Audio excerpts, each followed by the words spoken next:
क्या हाल है भाई लोग, welcome back to the channel. ये video is all about XRP ripple. So दो इंपॉर्टेंट चीज़ें आपके साथ शेयर करनी है।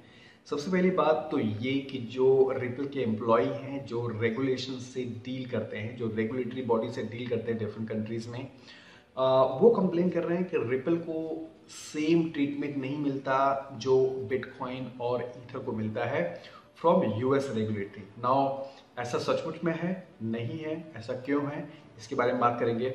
इसके अलावा दो स्कैम कॉइन्स आए हैं रिपल के XRP के नाम पे, जिससे आपको बहुत सतर्क रहना। तो सबसे पहले इनफैक्ट ये जो स्कैम कॉइन्स है वो मैं कवर कर लेता हूँ। तो यहाँ पे आप देख सकते हो एक XRP क्लासिक करके वेबसाइट यहाँ पे उभर के आई है। ये लोग बोल रहे हैं कि your future is are XRP classic, we are industrial solutions. In fact इनका एक वाइट पेपर भी है। यहाँ पे ये आप देख सकते हो, auto trading system, streaming ecosystem, decentralised. Now first of all, ये XRP कॉइन नहीं है गाइस। ये रिपल का कोई अनाउंसमेंट नहीं है कि कोई XRP क्लासिक है, ना तो कोई फोक है XRP का। तो प्लीज प्लीज आप इससे दूर, इससे बच के रहना। हो सकता है ये कोई एक्सचेंजेस पे ट्रेड भी करे। बेसिकली मेरे ख्याल से ये XRP क्लासिक जो है इथेरियम ERC20 टोकन होगा, उसको उन्होंने रीनेम कर दिया या नेम कर दिया XRP क्लासिक।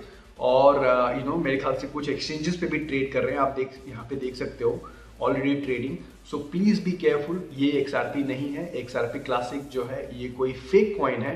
और in fact I mean it's easy to understand, right? कोई भी कॉइन, कोई भी टोकन अगर किसी पॉपुलर कॉइन का नाम कॉपी कर रहा है, आगे पीछे कुछ ऐड कर रहा है, तो मतलब डेफिनेटली वो स्कैम है।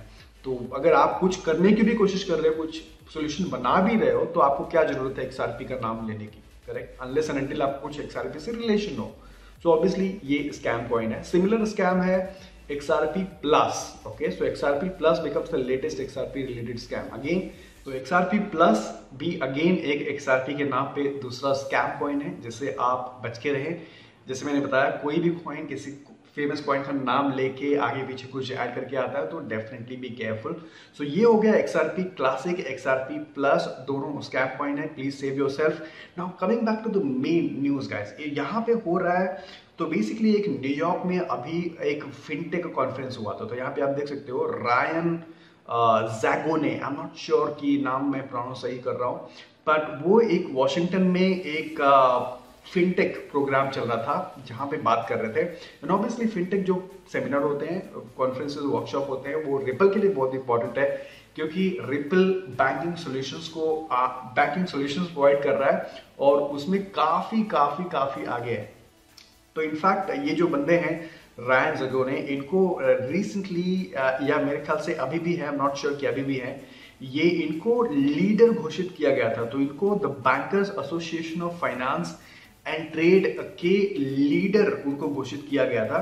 I think it is a very good news, क्योंकि जो रिपल है वो बैंकर्स के लिए सोल्यूशन प्रोवाइड कर रही है, और किसी भी बैंकर एसोसिएशन के लिए लीडर होना for ripple is a very good news. So ये बात कर रहे थे न्यूयॉर्क में एक फिनटेक प्रोग्राम पे, और इन्होंने दो तीन इंपॉर्टेंट चीजें बताई। तो सबसे पहली बात बताया इन्होंने कि रिपल को सबसे पहली बार ट्रीटमेंट नहीं मिल रहा है जैसे इथेरियम और बिटकॉइन को मिलता है। और उन्होंने ये भी बोला कि this is the main reason why Ripple जो है mainstream adoption, XRP mainstream adoption नहीं रहा है। Again guys, you have to understand this कि XRP और रिपल दोनों अलग अलग चीजें हैं। रिपल एक कंपनी है जिसने XRP क्रिएट किया है, और XRP को बोला जाता है कि XRP अपने आप में एक डिसेंट्रलाइज नेटवर्क है, एज पर रिपल ऐसा बोलते हैं।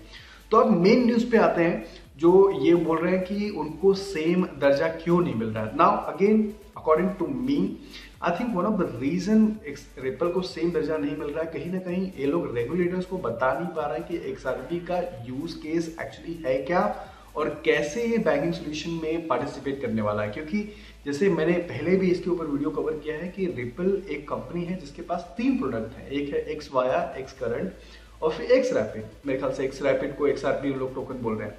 तो जब आप XVIA और XCurrent से जब आप बैंकिंग सोल्यूशन प्रोवाइड कर सकते हो, तो XRP का टोकन का क्या यूज केस है?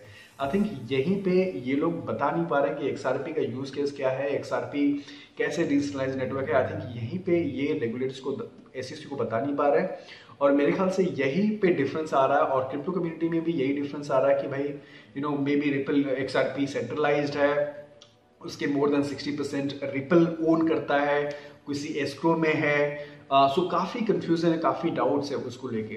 तो मेरे ख्याल से ये एक बड़ा रीज़न हो सकता है कि उसको सेम दर्जा नहीं मिलता। But anyway guys, let me know what are your thoughts. Do you think Ripple को भी XRP को भी रिपल XRP को भी सेम दर्जा मिलना चाहिए जैसे बिटकॉइन और ईथर को मिलता है? Again, in my personal opinion, I think that Bitcoin has a different use case, which is for decentralized peer-to-peer cash system money. Ethereum has a different use case, which is for building a decentralized app, and Ripple is a different use case, which is for helping banks. So but I would love to hear from you कि आपको क्या लगता है कि should Ripple be treated as Bitcoin, as Ethereum, or अलग? So let me know your opinion in the comment box below. Thank you so much for watching. Hit the like, share and subscribe, and I'll see you next time. Take care. Bye-bye.